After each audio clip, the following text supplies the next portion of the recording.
반갑습니다. 오랜만이죠? 11월 달에 뵌 분들도 있는데 오랜만입니다. 소양교회 70주년. 저 오기 전에 이석윤 목사님이랑 통화했는데 목사님이 그러시더라고요. 야, 우리 불러주셔서 감사하다. 세상에 좋은 목사들 많은데 야, 여기서 자라고 성장하고 이런 분들을 불러주셔서 정말 감사하다. 불러주시고 초대해 주신 김선희 담임 목사님, 장로님들, 권사님들 모든 분들께 진심으로 감사를 드립니다. 편한 마음으로 왔는데 선배님이 여기 앉아 계시네요. 안용원 집사님. 부담스럽습니다. 작년 연말 김선일 목사님께 전화를 받았습니다. 교회가 70주년인데 초대하고 싶습니다. 제가 전화 받고 두 가지 사실 때문에 기뻤는데요. 하나는 제 동생 이민복 집사가 안수 집사가 된다. 너무 기뻤습니다. 그 전화를 받고 잠을 한 잠도 못 잤습니다. 제가 우리 아버님이 여기 장로님으로 사역하시다 은퇴하시고 소천하셨는데 제가 우리 아버님 딱 명예식 하는 날 제 이원호 목사님한테 메일을 썼습니다. 목사님 너무 감사합니다. 우리 아버지 장로 시켜주셔서 장로의 믿음을 가지고 살다가 다시금 하나님께 돌아갈 수 있게 하셔서 너무 감사합니다. 메일을 썼습니다. 근데 제 동생이 우리 아버지를 이어서 이 교회에서 장로가 된다. 너무 기뻐서 잠을 한 잔도 못 잤습니다.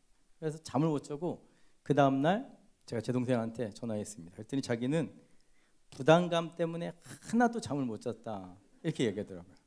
거룩한 부담감. 좋다. 좋은 장로 되라. 임직 받으시는 분들 좋은 일꾼들 되십시오. 내 것 욕심 챙기지 마시고요. 이원호 목사님 늘 말씀하셨는데 하나님 욕심 챙기십시오.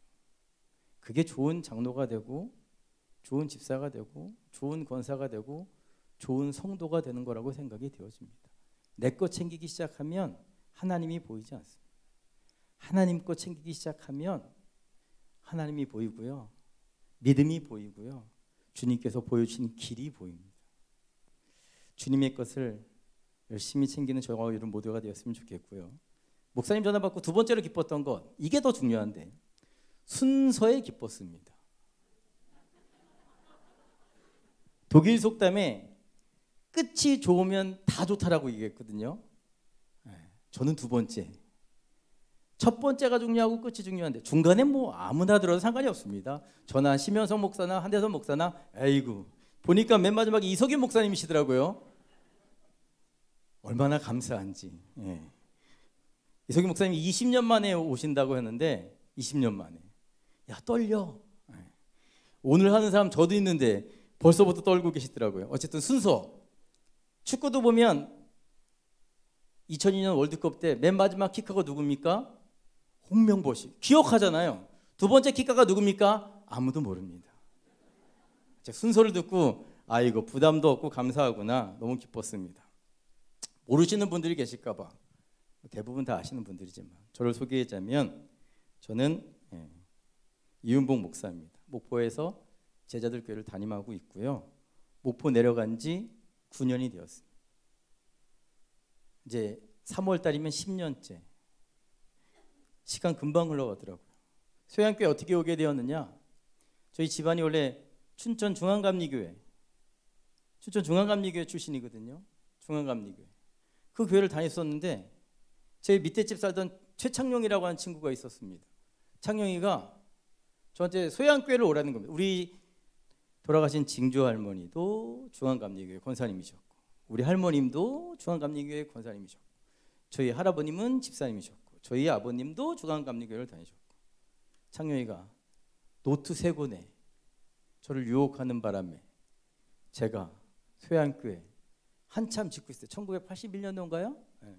81년도인가요? 교회 막 짓고 있을 때 그때 노트 세 권에 팔려와가지고 노트 세 권 인생이 바뀌었습니다. 중앙교회 다녔으면 그냥 평신도로 살았을 텐데 소양교회 와서 좋은 목사님들 만나고 좋은 선생님들 진짜 좋은 교사들 만나고 물론 얼마나 심하게 장난을 쳤는지 제발 집에 좀 가라. 그런 선생님들도 계셨습니다. 그런데도 불구하고 좋은 선생님들 만나고 성장해서 청년부, 신학생, 그리고 여기서 결혼하고 여기서 사역하다가 목포까지 내려가게 되었습니다. 소양교회 중에서 제일 오래 있었던 것 같아요. 44년. 다른 분들은 다 일찍 나가신 분들이 있었는데 목사님 소개해 주신 것처럼 제일 소양교회 오랫동안 남아 있었던 것 같습니다. 서론이 길었는데요. 왜 서론이 기냐? 제가 목포교회에 내려가서 2015년도 3월인가에 내려갔거든요. 2015년. 그리고 2016년 사무총회가 끝났는데 우리 권사님이 오시더니 저한테 손을 딱 잡으면서 아이고 목사님 1년 7개월이 지났는데 이제서야 목사님의 설교가 귀에 들려요 이러는 거야. 그럼 난 1년 7개월 동안 누구에게 설교한 겁니까 권사님? 저도 몰라요. 워낙 말이 빨라서 제 스피드에 적응하시라고. 적응되죠? 생각보다 제가 굉장히 말이 느려졌습니다. 어쨌든 뭐 만나 뵙게 돼서 정말 반갑고요. 정말 오고 싶었던 교회. 많은 분들이 보이시는데 모두 건강하시고 강건하시기를 주님의 이름으로 축원합니다. 오늘 말씀 보면 야곱의 12명의 아들이 등장합니다. 장남 르우벤을 시작으로 막내 아들 베냐민. 말씀 대충 봤을 때는요. 야곱의 12명의 아들을 기록한 것이구나 이렇게 생각했거든요. 근데 말씀을 자세히 보니까 아니더라고요. 오늘 대충 보니까 야곱의 12명의 아들 그런 줄 알았는데 창세기 36장 1절에 보니까요. 성경을 기록했던 성서학자가 무엇을 기록하고 싶어 했는지 딱 나와 있더라고요. 36장 1절입니다. 에서 곧 에돔의 족보는 이러하니라. 36장이 무슨 거에 대한 이야기입니까? 족보에 대한 이야기입니다. 누구의 족보? 에서의 족보. 그럼 창세기 35장은 누구의 족보에 대한 이야기일까요? 야곱의 족보에 대한 이야기구나. 그냥 아들들을 기록한 게 아니고 족보를 기록한 책이구나. 족보가 뭔지 아시죠? 가문의 혈통을 기록한 책입니다. 요즘은 족보를 중요하게 생각하지 않더라고요. 그렇죠? 제가 어렸을 때만 해도 족보 되게 중요하게 생각했었는데 지금도 기억하는 숙제가 하나가 있습니다. 초등학교 6학년 때인가요? 학교에서 조상들의 족보를 찾아내서 족보에서 유명한 사람을 찾아내서 발표하는 시간이 있었습니다. 초등학교 5학년 때인가 6학년 때 숙제였습니다. 지금처럼 인터넷이 발달했던 시대가 아니었기 때문에요. 그날 저는 밥을 먹으면서 아버지한테 물었죠. 아버지, 우리 조상들 가운데 혹시라도 훌륭한 분이 계십니까? 우리 아버지가요. 있다는 겁니다. 있어. 누굽니까? 목은 이생 선생, 고려시대의 충신이었고요. 정도전과 정몽주의 스승이었습니다. 아주 훌륭한 사람이었습니다. 또한 당시 젊은이들에게 선한 영향력을 끼쳤던 훌륭한 학자였습니다. 후손 입장에서 훌륭한 조상이 있다니까 뿌듯하더라고요. 훌륭한 조상이 있다니까. 오늘 성경을 봐보자고요. 유대인들 후손 입장에서 에서의 후손들이 뿌듯할까? 야곱의 후손들이 뿌듯할까? 창세기 36절에 보면 에서의 후손들이 나오는데요. 왕이 8명. 왕. 선생도 아니었고 왕이 8명. 지도자가 12명. 이에 비해서 야곱의 아들 장남, 아버지의 첫 비라와 동침을 했던 그 나쁜 놈.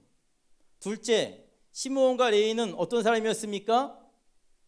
여호와의 이름으로 복수했던 사람이잖아요.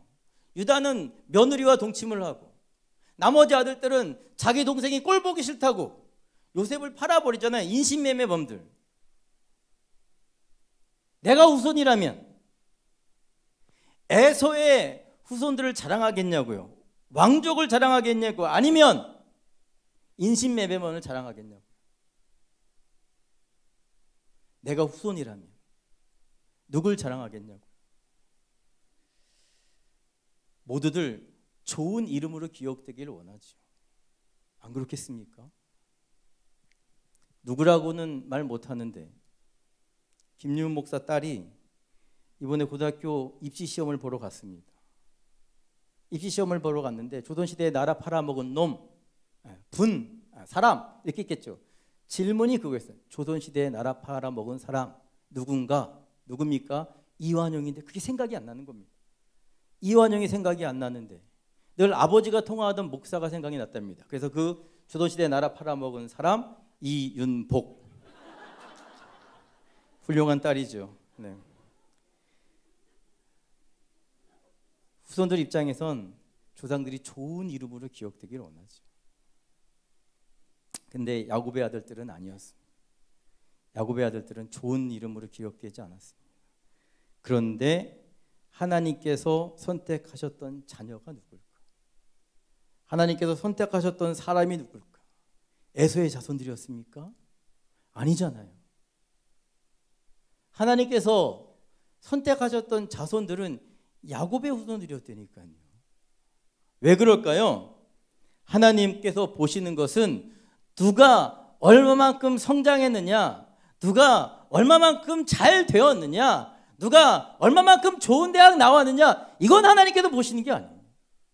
하나님께서 보시는 가장 중요한 초점이 뭐냐? 하나님께서 보시는 가장 중요한 초점은요, 저 사람에게 하나님을 믿는 믿음이 있느냐. 이윤복 목사에게 정말 하나님만 바라보는 믿음이 있냐? 그러면 나는 좋은 조상이 되는 것이고, 내가 아무리 잘났다고 할지라도, 내가 아무리 훌륭한 든든한 배경을 가졌다고 할지라도 내 안에 믿음이 없으면 난 나쁜 조상이라니까요. 창세기 4장에 보니까 가인의 후손이 나옵니다. 가인의 후손은 어떤 사람이었습니까? 하나님을 떠났던 후손. 그런데 가인의 후손 보니까요, 어떻게 나오냐면 야발이라고 하는 사람은 가축을 치는 자의 조상이 되었고, 유발이라고 하는 사람은 수금과 퉁소를 잡는 자의 조상이 되었다라고 이야기합니다. 야발이라고 하는 사람은 뭐의 조상이 되었냐? 가축 치는 사람 조상. 믿지 않는 사람들은 뭐가 자꾸 자랑인 줄 아십니까? 외적인 게 자랑입니다. 외적인 거. 얘 뭐한데, 얘 이렇게 훌륭한 일 한데, 이게 믿지 않는 사람들 자랑이라니까요. 오늘 에서의 후손들 보십시오. 에서 후손들은 뭘 자랑합니까? 왕족이래, 지도자래. 근데 창세기 5장에 보니까 믿음의 후손들이 나오는데요, 보면 5장 21절에 보니까요, 에녹은 300년 동안 하나님과 동행하다 죽었던 에녹은 65세에 무드셀라를 낳았고, 무드셀라를 낳은 후에 300년을 하나님과 동행하며 자녀를 낳았으며 그는 365세를 살았더라. 에녹은 무드셀라를 낳고 365세를 살다가 하나님께로 돌아갔다. 에녹은 이 땅에서 하나님과 동행하고 무드셀라를 낳고 하나님께로 돌아갔습니다. 무드셀라는 187세에 라멕을 낳았고, 라멕을 낳은 후 180년을 지내며 자녀를 낳았으며 그는 990세를 살고 죽었더라. 무드셀라는 라멕을 낳고 살다가 969세에 하나님께로 돌아갔다. 무드셀라는 라멕을 낳고 969세를 살다가 하나님께로 돌아갔습니다. 라멕은 777년을 살면서 노아를 낳고 하나님께로 돌아갔습니다. 창세기 5장, 우리 어머니가 성경 읽으면서 왜 누굴 낳고 이 재미없는 게 성경에 기록되었을까? 왜 기록되었을까요? 믿음의 조상들이 사회적으로 성공하지 못해서 천만에요. 믿음의 조상들은 뭐 했습니까? 에녹은 자기의 믿음을 누구에게? 자기 아들에게 잘 물려주고 하나님께로 돌아갔습니다. 무드셀라는 자기의 믿음을 자기 아들에게, 라멕에게 잘 물려주고 하나님께로 돌아갔습니다. 라멕은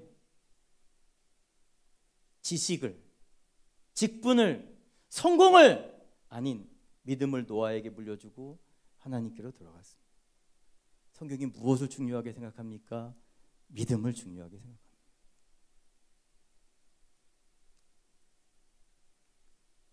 그런데 인간인지라 이왕이면 다홍치 말하고 자식들이 성공하면 좋잖아요. 숨길 수 없는 사실. 우리 딸 얘기 좀 해볼게요. 우리 수정이가 예전에 서울에 있는 대학교에 지원을 했습니다. 뭐 알만한 유명한 대학교에 지원했는데 똑똑 떨어졌습니다. 1차를 합격하고 2차를 떨어지더라고요. 부모 입장에서 서울에 있는 좋은 대학 나와야 취직도 될 텐데, 성공할 수 있는데, 이런 생각이 들더라고요. 또 우리 교회 또래가 있었거든요. 또래. 또래 안에는 서울에 있는 유명한 대학에 들어가고, 또 또래 안에는 우리 수정이보다 좀 못했던 것 같은데 또 좋은 대학에 가고. 근데 우리 딸만 떨어지는 거예요. 결과가 나온 다음에 학생부 회식을 하고 돌아왔는데 방에서 울더라고요. 이 우는 소리가 부모에게 들리는데, 아이고 하나님, 이 개척교회에 와서 이렇게 사역하는데 결과가 이겁니까 하나님? 결과가 이거? 너무 속상하더라고요. 근데 다행인 것은 큰 교회가 아니라 작은 교회이기 때문에 속상해도 내가 설교해야 되는 거예요. 누구한테 부탁할 사람이 없어요. 새벽에도 내가 해야 되고, 수요일에도 내가 해야 되고, 금요일에도 내가 해야 되고, 주일 오전에도 내가 해야 되고, 주일 새벽 예배도 내가 해야 되고, 주일 오후 예배도 내가 해야 되고, 주일 학생부 예배도 내가 해야 되고, 주일 청년부 예배도 내가 해야 되고, 다 내가 해야 되는 거예요. 근데 마침 주일 오후 예배가 마가복음 설교라고 있었거든요. 마가복음 9장을 하는데 어떤 얘기가 나오냐면 귀신 들린 아이의 아버지 이야기가 나옵니다. 귀신 들린 아이의 아버지 이야기 아시죠? 내 아들이 귀신이 들려서 그 아이를 예수님께로 데리고 왔습니다. 왜? 예수님이 유능하다고 하니까. 그런데 하필이면 예수님께서 산기도를 가고 안 계셨죠. 베드로와 요한과 야곱을 데리고 기도하러 가시고 안 계셨습니다. 그래서 제자에게 능력이 있을 줄 알고 이 귀신 들린 아버지가 제자들에게 부탁하시죠. 내 아들 좀 고쳐주세요. 제자들도 전도 여행을 통해서 깨달은 게 있잖아요. 우리가 얘기하니까 귀신도 쫓겨나가고, 우리가 얘기하니까 병자들도 낫고, 데리고 오십시오. 우리가 고쳐주겠습니다. 아무리 기도해도 안 고쳐지는 거예요. 아무리 기도해도 실패하는 거예요. 그리고는 어떻게 합니까? 옆에서 비아냥거리던 서기관들과 싸우죠. 이 아버지가 보니까 개판인 거예요. 기도받으러 왔는데 어이구 기도는 안 해주고 아들은 못 고치고 서로 싸우고 있네. 그것을 본 순간 이 아버지가 마음의 문을 팍 닫아버립니다. 마침 예수님께서 산기도를 마치고 내려오시죠. 그리고는 제자들에게 어떤 상황인지 물어봤습니다. 그리고는 그 아이를 나에게 데리고 오라. 신뢰가 깨진 아버지가 있으니까 이렇게 이야기합니다. 할 수 있으면 고쳐주십시오. 할 수 있으면 고쳐주십시오라고 하는 말은요, 다른 말로 하면 할 수 없으면 안 고쳐주셔도 된다는 겁니다. 나님이 포기했으니까, 나님이 내려놨으니까 안 고쳐주셔도 돼요. 못 고쳐주셔도 돼요. 그때 예수님께서 뭐라고 말씀하셨냐면 할 수 있거든이 무슨 말이냐? 믿는 자에겐 능치 못할 일이 없느니라. 예수님의 말씀을 듣고 그 아버지가 이렇게 소리쳤습니다. 주님, 나의 믿음 없음을 용서해 주세요. 제가 설교 준비를 하다가 그렇게 기도했습니다. 주님, 나의 믿음 없음을 용서해 주세요. 맨날 강대상에서 믿으십시오. 믿으십시오. 믿으면 책임져 주십니다. 믿으면 인도해 주십니다. 믿으면 길을 만들어 주십니다. 그렇게 얘기했는데 막상 내 새끼가, 내 자녀가 길이 막혀버리니까, 내 생각이 안 될 것 같으니까 어떻게 해야 되나? 하나님 어떻게 해야 됩니까? 왜 책임을 안 져주십니까? 원망했었는데 그 말씀을 보는 순간 그 아버지의 고백이 내 고백이 되더라니까요. 주님, 나의 믿음 없음을 용서해 주세요. 지금도 제 욕심이 올라올 때마다 그렇게 기도합니다. 주님, 나의 믿음 없음을 용서해 주세요. 전화 받으시기 바랍니다. 우리 딸이요, 그렇게 주님께 맡겼던 우리 딸, 이번에 벌써 대학을 졸업하게 되었습니다. 얼마나 감사한지요. 졸업 후 어떻게 되었을까요? 맡겼더니 백수가 되었습니다. 저랑 같이 밥을 먹고 저랑 같이 운동 다니고 하루 종일 24시간 얼굴 보고 살고 있습니다. 백수인데 걱정이 안 돼요. 제가 우리 딸을 하나님께서 막 인도해 주시는 게 보이는데 지금 과정 중이라 말씀을 못 드리는데요. 하나님께서 딱 붙잡고 그 아이를 하나 걸어가는 게 분명하게 보입니다. 야, 내가 그 길을 가라고 했으면, 내가 그렇게 했으면 안 될 텐데 하나님이 붙잡으시니까 믿고 맡겼더니, 야, 우리 주님께서 나보다 더 빠른 길로, 나보다 더 안전한 길로, 나보다 더 확신한 길로 인도하고 계시더라니까요. 사랑하는 여러분, 그러면 내 자녀는 안전한데 여러분의 자녀들은 안전하십니까? 여러분의 자녀들은 믿음의 길로 가고 있습니까?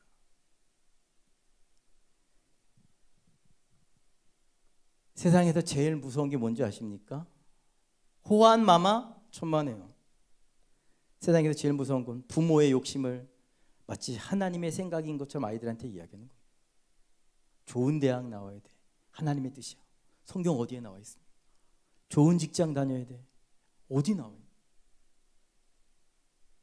부모들의 욕심이 얼마나 무서운지 성경에 나와 있습니다. 에스더에 보면 아하수에로 시대에 성전을 지키던 모르드게가 등장합니다. 모르드게 아시죠? 성전을 지키면서. 이 아하수에로 왕이요, 누굴 사랑했냐면 함무다다의 아들 하만이라고 하는 이방인을 사랑했습니다. 그래서 그에게 총리직을 맡기죠. 근데 이 하만이라고 하는 사람이 교만해서요, 지나다닐 때마다 나에게 경배하십시오, 나에게 경배하십시오. 근데 이 성전 문직이 말단 공무원이었던 모르드게가요, 인사를 안 하는 겁니다. 나는 하나님을 섬기는 사람입니다. 인간에게 경배할 수 없습니다. 오라. 그래서 어떻게 합니까? 저 사람 어디 출신이야? 유대인인데요. 다 죽여. 다 죽여. 그러면 왜 이런 위기가 찾아왔을까? 왜 이런 위기가 찾아왔을까요? 조상들 때문에, 조상들. 부모들 때문에. 성경 찾아보겠습니다. 에스라 1장 2절입니다. 성경에 에스라가 없는 분들도 있죠. 에스라 1장 2절. 가능할까요? 네. 에스라 1장 2절.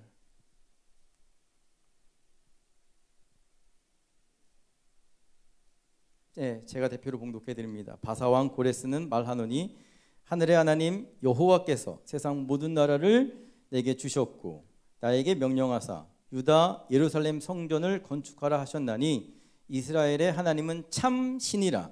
너희 중에 그의 백성 된 자는 다 유다 예루살렘으로 돌아가서 이스라엘의 하나님 여호와의 성전을 건축하라. 그는 예루살렘에 계신 하나님이시라. 아멘. 바사왕 고레스는 이방인입니다. 이방인의 왕이 유대인들에게 뭐라고 명령을 하냐면 니네가 믿는 하나님이 진짜야. 그러니까 이 이방 땅을 떠나 예루살렘에 돌아가서 예루살렘에 가서 성전 짓고 예배하고 살아. 유대인들의 고백이 아니고요, 이방인 왕의 고백이었다니까요. 너네 하나님 진짜야. 너희들이 믿는 하나님 진짜야. 너희들이 믿는 하나님이 살아계신 하나님이야. 믿으십니까? 우리가 믿는 하나님이 살아계신 분이시라니까요. 그래서 뭐라고요? 예루살렘으로 들어가서 성전 짓고 하나님 예배하면서 살아. 이게 이방인 왕에서 나온 이야기였습니다.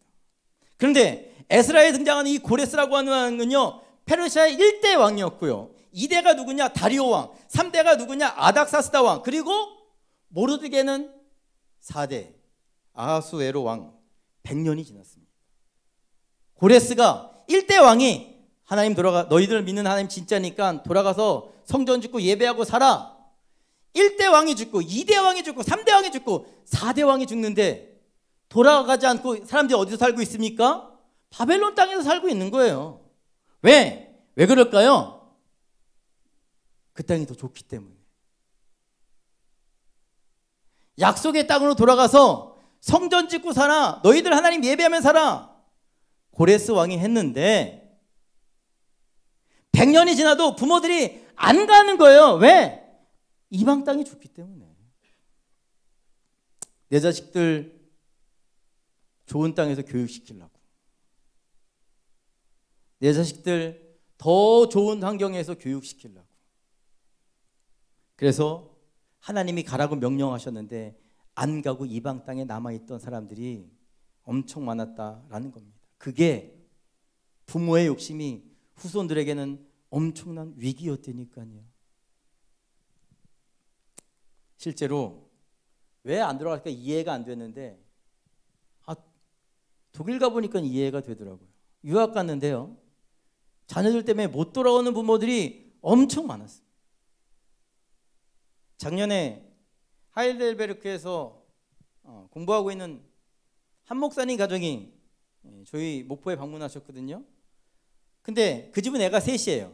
6개월 때 한국에서 태어나가지고 데리고 간 첫째, 그 다음에 둘째, 셋째는 다 독일에서 태어났어요. 근데 둘째하고 셋째한테 니네 나라 어디야? 우리나라 독일인데요. 야, 그럼 한국은 어떤 나라야? 우리 엄마 아빠 나라요. 애들이요, 거기서 낳고 자라니까 이 대한민국은 자기 나라가 아닌 거예요. 자기 나라는 어느 나라입니까? 독일인 거예요. 독일. 본 대사관에서 만났던 그 공무원도 마찬가지입니다. 그 아내분이 고려대학교 수학과를 나왔고 남편분이 고려대학교 수학과를 나왔습니다. 독일로 유학을 가가지고요, 공부를 마쳤는데 내 자식이 독일에서 태어나고 자라가지고 수학을 잘하니까 못 돌아오는 거예요. 누구 때문에? 자식 때문에. 내 자식한테 더 좋은 거 줘야지, 더 좋은 기회가 있는 땅에 살게 해야지, 내 자식 더 좋은 땅에서 머물게 해야지. 부모가 포기하고 뭐라고요? 그 땅에 머물게 하고 있다니까요. 그런데 100년이 지나서 부모들의 욕심이 뭐라고요? 자녀들에게 가장 큰 위기가 되었다니까요. 시편 31편 15절에 보니까 다윗이 이렇게 고백합니다. 하나님, 내 앞날이 주님 손에 있습니다. 내 앞날만 주님 손에 있을까? 여러분의 앞날에, 여러분의 자녀들의 앞날도 주님 손에 있습니다. 여러분의 자녀들의 앞날도 주님 손에 있다니까요. 누구한테 맡겨야 됩니까? 주님께 맡겨야죠. 내 생각대로, 내 지혜대로, 내 방법대로, 내 계획대로 내 자녀들한테 잘해줘야지. 천만에요. 주님께 맡기는 게 가장 빠르고 확실하고 안전한 줄로 믿습니다. 요즘 한국교회가 큰 위기라고 이야기합니다. 맞습니다. 한국교회 엄청난 위기죠. 왜 위기일까? 목사들이 정치해서, 장로들이 정치해서 천만에요. 한국교회가 위기라고 하는 그 이유는요, 여러분들의 자녀들이 여러분 같은 믿음이 없기 때문입니다. 한국교회가 왜 위기라고요? 목사들이 나가가지고 광화문 광장에 가서 집회하고 장로들이 나가가지고 해서 문제가 아니라 내 자녀가 나와 같은 믿음이 없기 때문에 위기인 겁니다.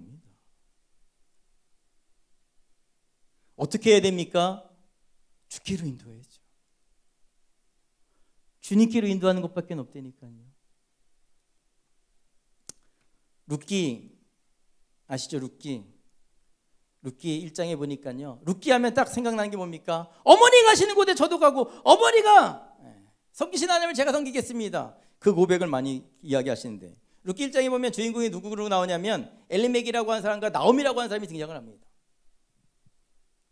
이들이 유대 땅 베들레헴, 약속의 땅에 살았습니다. 근데 그 땅에 흉년이 찾아옵니다. 흉년이 찾아오자마자 어떻게 합니까? 그 땅을 버리고 모압으로 가잖아요. 모압으로 내려가죠. 살기 위해서. 그런데 이방 땅에서 잘 살려고 갔는데 남편 죽고 두 아들 죽고 누구만 남았습니까? 시어머니와 며느리 두 사람만 남았습니다. 가정이 행복했겠냐고요.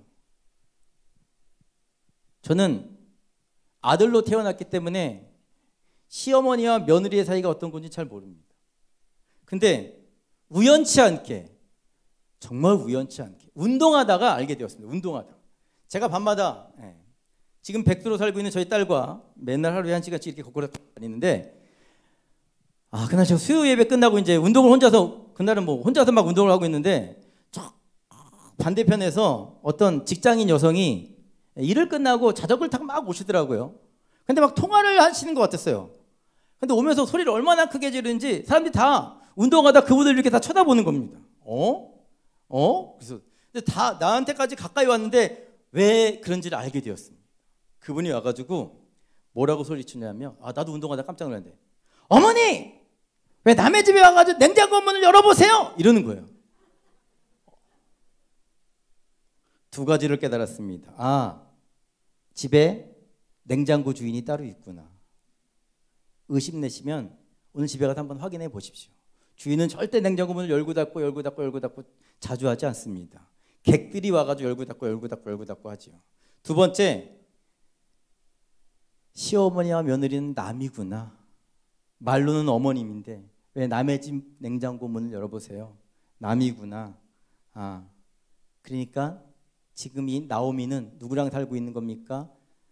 남과 살고 있는 거죠. 남. 제가 그 소리를 듣고 저희 어머님한테 조심하라고 합니다. 남한테 잘해주라고. 송영주 집사 남이죠. 엄마.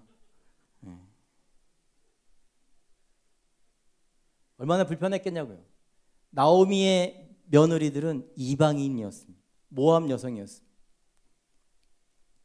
근데 고향에 나오미가 다 지금 돌아오려고 합니다. 망해서 돌아오려고 했을까? 실패해서 돌아오려고 했을까? 아니면 고향이 좋아서 돌아오려고 했을까? 아닙니다. 룻기 1장 6절입니다. 가능할까요? 룻기 1장 6절. 네. 된다고 고개를 끄덕끄덕하시 감사합니다. 네. 룻기 1장 6절.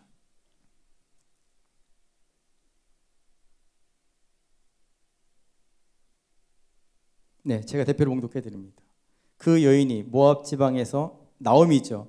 여호와께서 자기 백성을 돌보사 그들에게 양식을 주셨다 함을 듣고 이에 두 며느리와 함께 일어나 모압 지방에서 돌아오려 하여. 아멘. 나오미가 왜 돌아오려고 합니까? 여호와께서 자기 백성을 돌보아 준다는 것을 들었기 때문에. 들으시기 바랍니다. 여호와께서 자기 백성을 돌보아 주십니다. 여호와께서 자기 백성을 책임져 주십니다. 나오미가 들었던 그 음성, 여러분들에게도 들려지기를 주님의 이름으로 축원합니다. 들었던 나오미가 어떻게 합니까? 빨리 결단하죠. 듣자마자 하나님께서는 자기 백성들을 돌보아 주시는구나. 하나님께서는 자기 백성들을 책임져 주시는구나. 그걸 듣고 그 이방 땅에 머무르지 않고 어떻게 합니까? 즉시 돌아오려고 합니까? 어디로? 하나님이 계시는 땅으로. 들려지셨습니까? 하나님의 땅에서 하십시오. 그게 어디입니까? 여호와의 성전이죠. 왜 내 기도에는 응답이 없습니까? 내 삶에는 하나님의 역사가 없습니까? 왜 그럴까요? 하나님의 그늘에서 벗어나 있으니까. 하나님의 자리에서 벗어나 있으니까. 하나님의 축복의 땅에서 벗어나 있으니까. 그런데 들으십시오. 하나님께서 자기 백성들은 돌보아 주십니다. 마태복음 12장에 보니까 주님께서요, 오른쪽 마른 사람을 고쳐주셨습니다. 오른손 마른 사람. 오른손이 말랐다고 하는 것은요, 오른손에 장애가 있다는 겁니다. 왼손 쓰면 되지. 천만에요. 2000년 전에 유대인들에게 왼손은요, 부정한 손이라 사용하지 않았습니다. 오른손만 사용했습니다. 오른손. 그 오른손 말랐던 사람이 성전에 찾아와서 예수님을 만나서 고침을 받습니다. 안식일에 장애가 생겼는데, 먹고 사는 문제가 생겼는데, 미래가 걱정이 되는데, 어려움이 찾아왔는데, 안식일에 주의 전에 나와서 주님 만났다니까요. 어디서 주님 만납니까? 당연히 성전에서 만나죠. 어디서 주님 만납니까? 성전에서 만나죠. 제가 독일에서 만났던 목사가 있습니다. 지금 평택에서 개척을 했는데요. 박 목사입니다. 이 박종찬 목사가 꿈이 뭐였냐? 펜싱 선수였습니다. 펜싱 선수. 고등학교 졸업하고요, 한국 체대에 입학을 했습니다. 합격을 했죠. 합격. 근데 집이 너무 가난했어요. 아버지는 좀 일찍 돌아가셨고요. 위로 누나가 2명, 아래로 여동생이 1명. 그리고 홀어머니. 어머니가 힘들게 설거지하시고 일하셔가지고 운동하는 게 얼마나 돈이 많이 들어갑니까? 아들을 펜싱을 시켰습니다. 아들이 미안해. 너무 착해.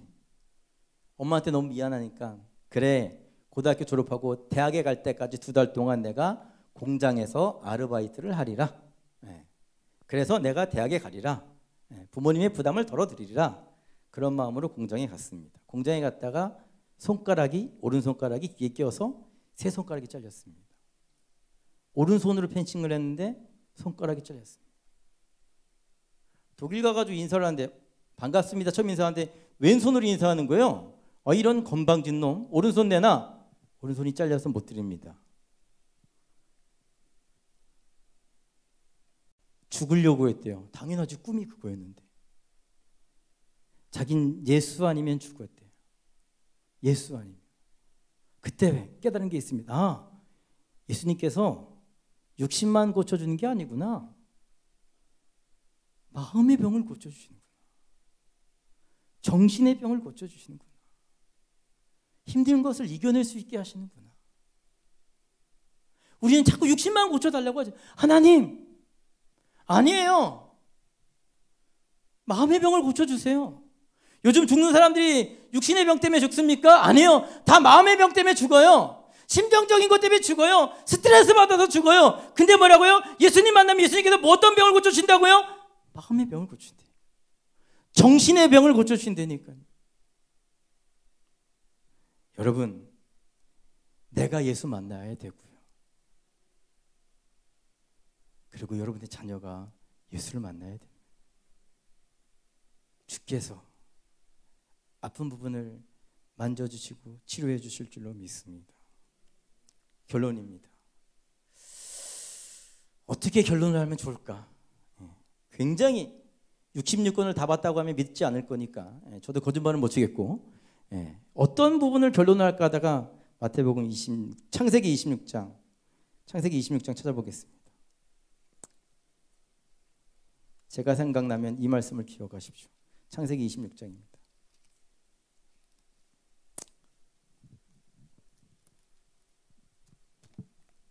구약성경 36쪽에 있습니다. 창세기 26장 1절부터 4절까지 보겠습니다. 아브람 때에 첫 흉년이 들었더니 그 땅에 또 흉년이 들매 이삭이 그랄로 가서 블레셋 왕 아비멜렉에게 이르렀더니 여호와께서 이삭에게 나타나 이르시되 애굽으로 내려가지 말고 내가 내게 지시하는 땅에 거주하라. 이 땅에 거류하면 내가 너와 함께 있어 내게 복을 주고 내가 이 모든 땅을 너와 내 자손에게 주리라. 내가 내 아버지 아브라함에게 맹세한 것을 이루어 내 자손을 하늘의 별과 같이 번성하게 하며 이 모든 땅을 내 자손에게 주리니 내 자손으로 말미암아 천하 만민이 복을 받으리라. 아멘. 보십시오. 아브라함의 인생에 흉년이 찾아왔습니다. 흉년. 근데 아브라함이 첫 해 약속의 땅에 왔을 때는 그 흉년을 이겨내기 위해서 어떻게 합니까? 애굽으로 내려갔죠. 창세기 12장에 나옵니다. 아브라함에게 인생의 흉년이 찾아왔을 때 하나님이 약속의 땅에 오라서 약속의 땅에 와봤더니 흉년이 들었네? 어디로 내려갔다고요? 애굽으로 내려갑니다. 왜? 물을 얻기 위해서. 왜? 먹을 것을 얻기 위해서. 왜? 살기 위해서. 가서 뭐라고 얘기합니까? 내 아내를 여동생이라고 속이잖아요. 그런데 아브라함의 인생에 흉년이요 한 번만 찾아온 게 아니에요. 또 흉년이 찾아왔어요.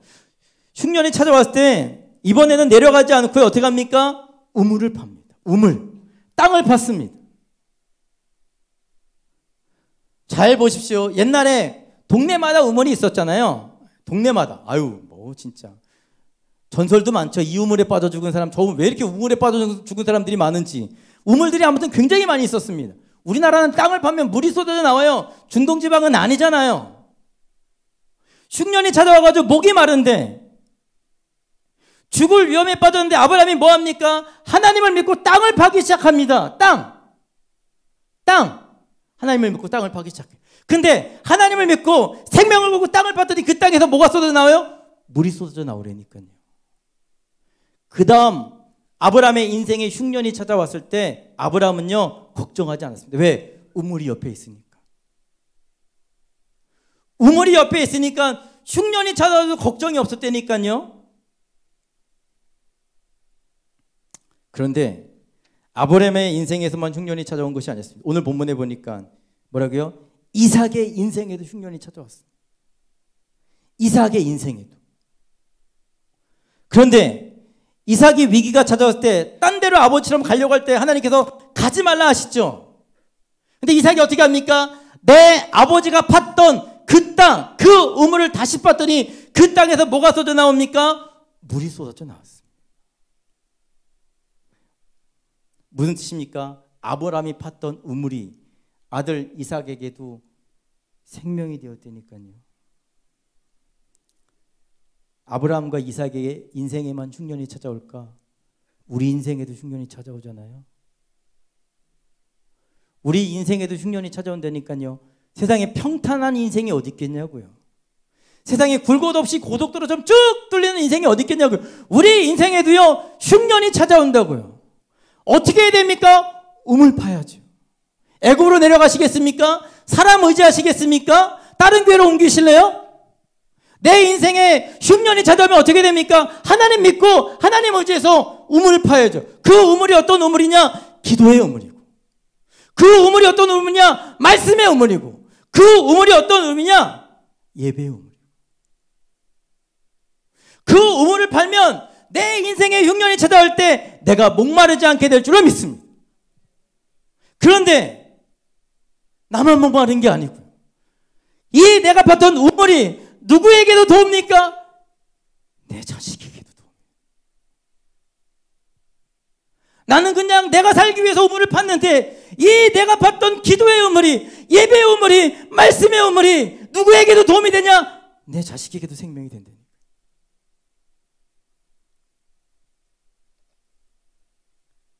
예전에는 저녁에 지하실 가면 기도하는 분들이 많았습니다. 정말 기도할까? 하나님께서 나에게 저분들 진짜 기도하는지 안 기도하는지 확인해 보라고 하시더라고요. 제가 고등학교 3학년 때 기도하고 오면, 공부하고 끝나고 한 12시 1시쯤 오면 늘 기도하는 분들이 계셨습니다. 저분이 1년만 하고 그만둘까 봐 하나님께 나에게 재수를 시켰습니다. 오니까 그 다음에도 또 있어요. 재수해도 안 되니까 하나님께 삼수를 시켰습니다. 그 다음에 오니까 또 기도한. 그때는요 기도하는 분들이 계셨다니까요. 기도의 우물을 파는 분들 때문에 소형교회가 지금까지 왔습니다. 지금은 어떻습니까? 지하교수실이 너무 잘 돼 있어요. 그때는 아시는 것처럼 나무 뗐잖아요. 아유, 거기서 쥐포고 먹다 황 집사님한테 얼마나 욕먹은지 요즘도 쥐포만 보면 경기를 하는데 진짜 그때는 열악했다니까요, 기도하기가. 근데 우물을 파던 권사님들이 계셨어요. 우물을 파던 믿음의 선진들이 있었어요. 장로님들, 권사님들, 안수집사님들, 그리고 새로 임직 받으시는 분들 우물 파고 계십니까? 우물을 파야 여러분들의 자손들이 그 우물을 팠을 때 위로가 되고 힘이 될 줄로 믿습니다. 내가 파지 않으면 내 자식들이 힘들게 봐야 돼요. 내 자식들이 생명을 걸어야 돼요. 근데 내가 생명을 걸고 파놓으면 그게 내 자식들에게도 축복이 될 줄로 믿습니다. 소양교회 출신인 것이 너무 자랑스럽습니다. 어딜 가든지.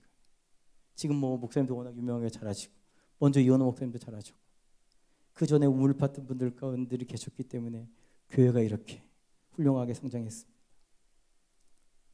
100년, 200년 오늘 판 우물이 후대들에게 큰 축복이 될 줄로 믿습니다. 시간 잠깐 기도했으면 좋겠습니다. 하나님, 다 함께 통성을 기도했으면 좋겠습니다. 하나님, 내가 우물을 파게 도와줘. 내 자식을 위해서. 하나님, 내 자식을 위해서 우물을 파게 도와주옵소서. 기도의 우물, 말씀의 우물, 믿음의 우물, 예배의 우물. 시간 다 함께 주님 한번 부르고 정말 우물을 팔고 생명을 걸고 우물을 판 자가 되겠다고 시간 간절히 기도하도록 하겠습니다. 기도하겠습니다.